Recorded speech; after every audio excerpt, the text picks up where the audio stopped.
Hi again, everyone. I'm Andrew Rogers alongside Molly Bukiewicz for another episode of Talon Talk. Molly, let's start walking down the pitch here.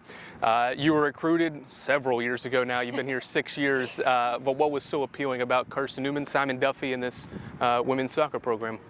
So I actually came to a few ID camps. I got to have a visit on campus and meet with some of the girls. And I really just enjoy kind of the family atmosphere and environment of the team and Coach Duffy. My junior year of high school too, right before I kind of committed, I had an injury that kind of was going to disrupt a lot of my recruiting process, and I had a lot of people retract offers, and Duffy was there supportive by my side through it all, so it made me really feel comfortable coming here knowing I was going to have a good team behind me.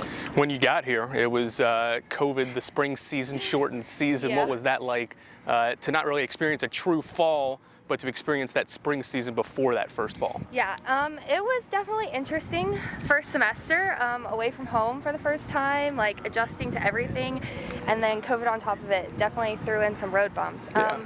But I think it provided a lot of good opportunity to get the chance to kind of experience a little bit of challenge and adversity from the get-go.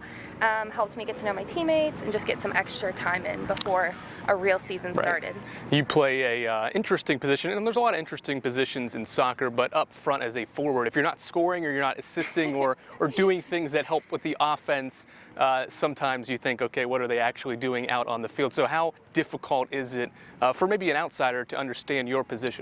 Yeah, there's definitely a lot of pressure on us to perform, to contribute and show some actual stats on the stat sheet.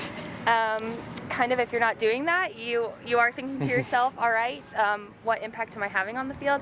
So it definitely is a lot going into each game knowing like, all right, I have to show something and I have to make something come of this. Right. So definitely a lot of pressure, but a good pressure, a fun pressure when you score, when you assist. Obviously, that's probably one of the most exciting things you can do on the field. Yeah. So it's a balance, but pays off well in the end when it works out. We'll change it up here, get to know you a little bit better. What was the first memory you have of playing soccer? Oh goodness.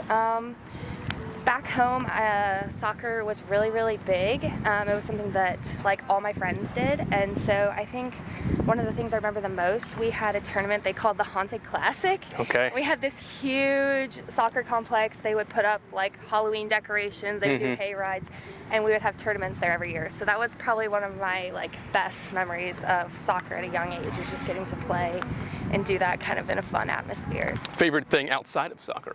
Oh, outside of soccer, I'm a big card and board game player. Okay. My family's very competitive, so got my roommates into it. We actually have a tally sheet on our fridge of Yahtzee this semester and who's won the most games. So it gets competitive, but it's fun to have it in a context outside of athletics sometimes. Right. The right answer there was being a camera operator for the Eagle Sports Network, just for reference there. Oh, no, definitely. We'll segue it back to your time here in Mossy Creek.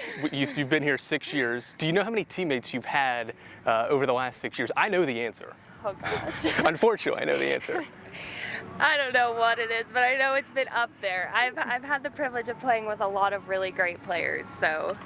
58 is the actual total. What when you think back with so many of the teammates that you've played with this year, but also your first year, what are the favorite moments that'll stick out when you reflect back after this season? Yeah, I think for me, honestly, like taking this last year and kind of slowing down, stopping to look at some of the little things, it's the moments in the locker room before a game, getting hyped with your teammates. It's the moments on the bus when we're being, silly and goofy after a good win, playing some songs and dancing around or, whatever the shenanigans may be. But just some of those little moments and getting to know my teammates, not only on the field, but off the field. You're a elementary education major, so I'll ask you an education question here. How would you educate someone wanting to be in your shoes maybe 10 years down the road? Yeah, I definitely think it's going to take persistence, or really a lot of hard work and grit. I think if there's one thing I've learned, I've been through a lot of ups and downs in my time, but staying committed, being diligent, it's really what you put into it, like that extra practice on the field, going out and doing stuff on your own, is what's going to help you achieve your dreams and get where you want to be. All right, Molly, best of luck in your final year. Thank you, I appreciate it. That is graduate student Molly Bukiewicz. I'm Andrew Rogers on another episode of Talon Talk.